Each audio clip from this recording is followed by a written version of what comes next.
I would now like to introduce you to our final speaker of the session, Sophie Maliphant. Sophie is a graphic designer at the Dignity Without Danger project. She's also a creator of the Country That Shook and curator of the adventures story, Kumaris Adventure, with her moon cycle. Her presentation focuses on Kumaris' adventures with her moon cycle. Sophie, the stage is yours. Wow, thank you so much for having me here today. As Stefanie said, my name is Sophie Maliphant, and I am the founder of The Country That Shook, which is a project that began just after the earthquake in 2015 in Nepal. But I'm also a graphic designer by profession, which is why, as you'll see through the presentation, oh, okay, there we go.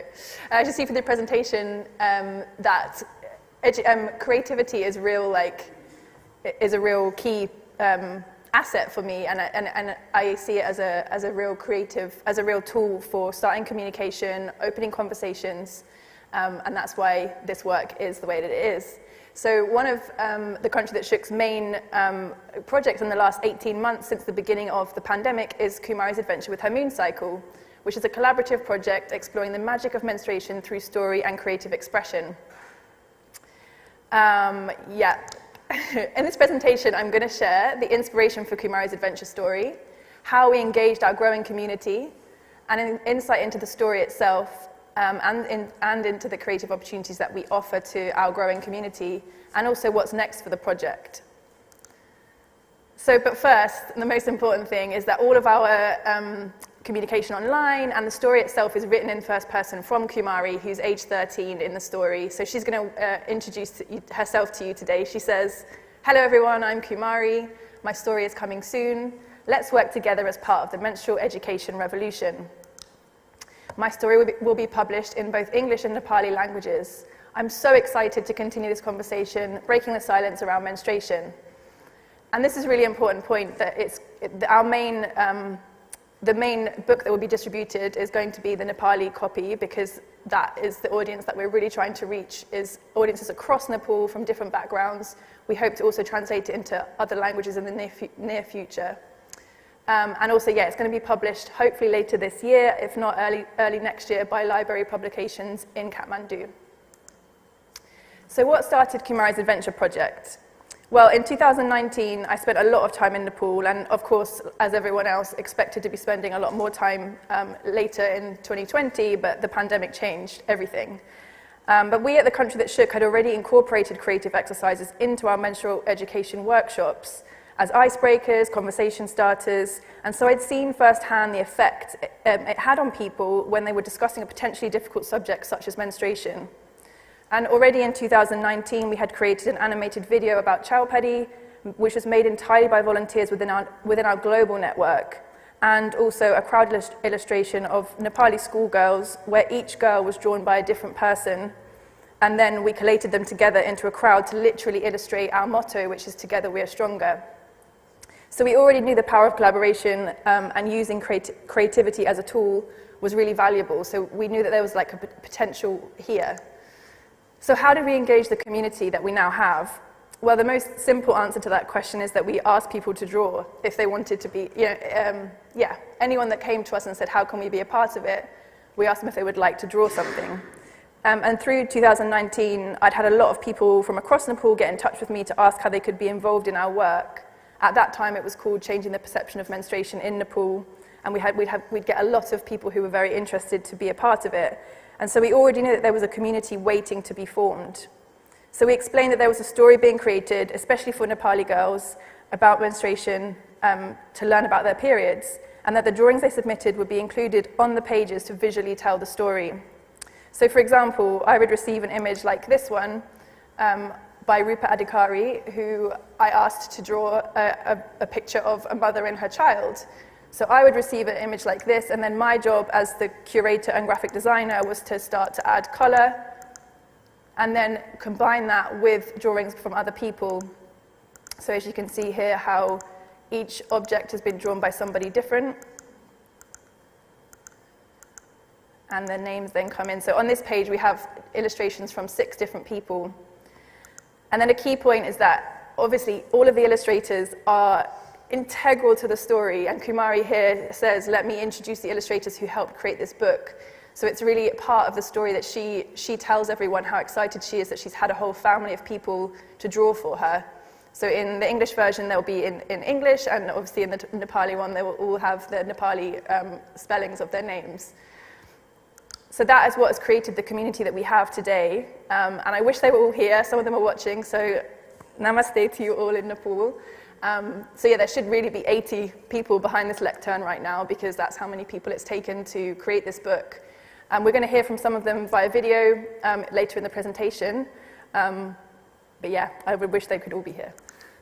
So an insight into the story itself, just to give you an idea of how it's structured in a way that invites conversation, and it's quite different to how kind of potentially menstruation is taught about in schools. It's more invitational and opens doors rather than gives definitive answers.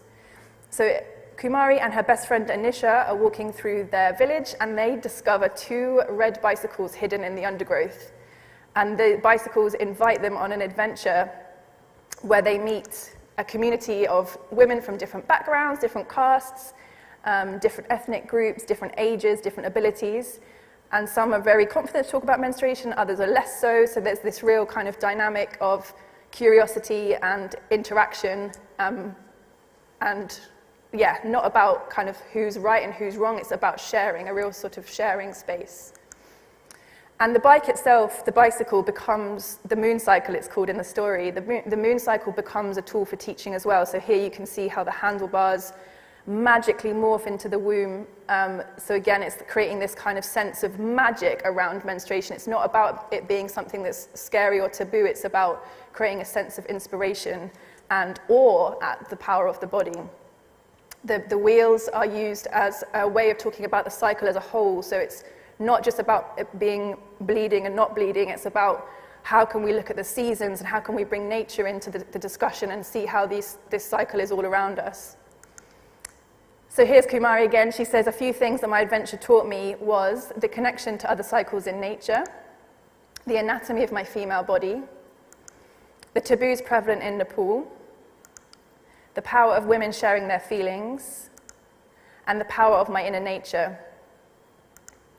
The impact of this, that what she learned, is that in the second half of the story, she actually is inspired to go out into the village, into her community, and start speaking to people.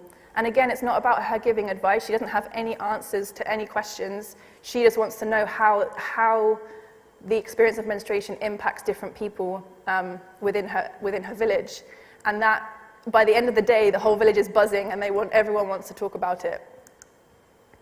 So coming back to the real world, the creative opportunities that we share with our community in Nepal, we do a lot of online sessions which really give our young, passionate people opportunities to share in a way that uses creativity.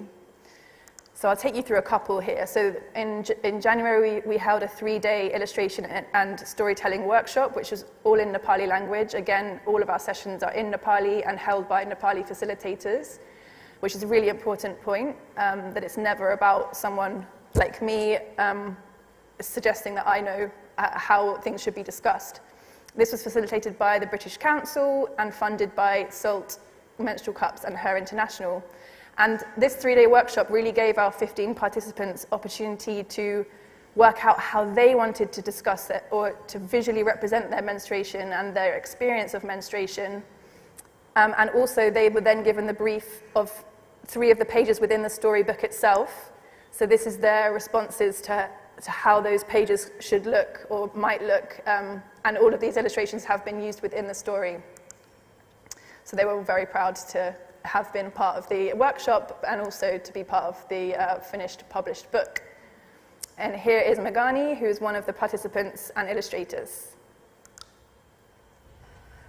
The workshop made me strong to fight against the discriminatory practices and support women who are suffering from this superstitions and wrong beliefs in relation to menstruation.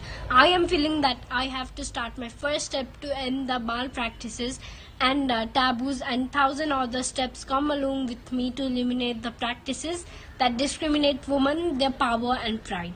I have strong feeling that I have to lead from my side and to be the first example on it. Thank you. Another session we held in June this year was a creative postcard creating session. So girls, the participants all learn about how a postcard is a visual snapshot of a feeling or an experience or a relationship with something. And then they had to also think about who they would like to send that postcard to and why and what they would like to convey with that. And again, the responses were just incredible, such diverse views and things that they wanted to really communicate and who they wanted to communicate it to. And it was a lot of support, a lot of messages of support and a lot of messages of pride. Yeah, here's a snapshot of just how many we received, and I could do a whole presentation just about this response, but it was incredible. Here is Pooja Gupta, who's one of our longest standing illustrators. Hello friends, it's really great to see the diversity of the postcard designs that we created as a part of the sessions we attended. The different ideas of postcard from different age group of people.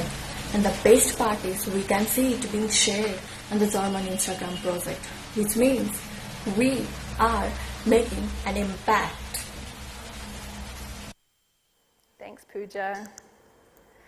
One other thing that I'd like to highlight is again how one of the intentions of the story itself is to amplify young people's voices and give the people who have these experiences the opportunity to share rather than it being something that's perceived from outside. So when we got the opportunity to collaborate with Brango for the Menstrual Hygiene Management Day in May, the main thing was to get 6 of our, we'd have loved to have more, but we invited 6 of our community to really share insights of different parts of their menstrual experiences, and it really got them talking to all of their families and their friends and to get more insight and more depth into what they wanted to share. And I'm going to get Rashmi to tell you a little bit more. This is Rashmi Adhikari, who's my research and development officer at the Country That Shook. Namaste everyone. It was brilliant to give people from Kumaris Adventure community an opportunity to share their insights on menstruation on a global platform during the Brango event for Menstrual Hygiene Management Day. Our illustrators from Kumaris Adventure community did a lot of research and gave beautiful presentations, which was very insightful and inspiring to the audience. It is the opportunity like this that helps our young people to realize that the information they have to share is really, really valuable. Thank you. Thank you, Rashmi. So what's next for Kumaris Adventure? Obviously, our main focus right now is getting the book published and printed and distributed. But yes, as you can imagine, there's also lots of other opportunities too. So we're connecting with organisations and projects across Nepal to work out how distributions might work, and also how people might want to interact with the story. Because we hope there will be like a workbook, but there will also be workshops that help to really engage or invite engagement with the story itself. We continue to raise funds for those distributions, which is, as people have mentioned earlier, and will continue to mention, funding is a huge, it is a barrier, and it's something we're working on. And also more empowering workshops led and inspired by the community. So obviously our idea would be for things to be hosted within the community itself. So we've recently had one of our illustrators hold a workshop around recycling waste into crafts, so using about creative waste management. So that will be continuing on the online platform, but also in person, in location, as books are distributed. One last word from Ashma Dahal, who is, again, one of our longest-standing illustrators.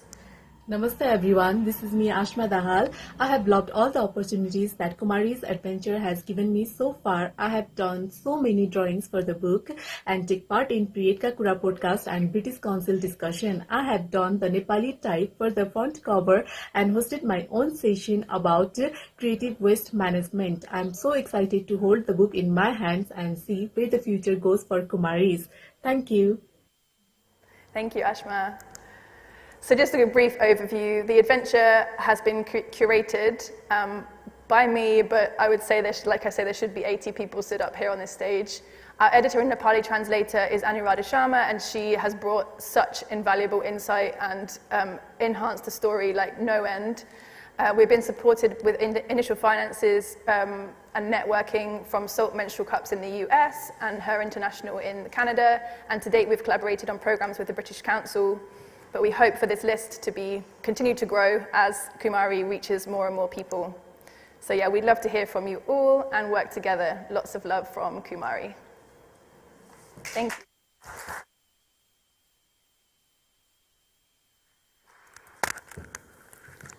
Thank you, Sophie, for that excellent presentation.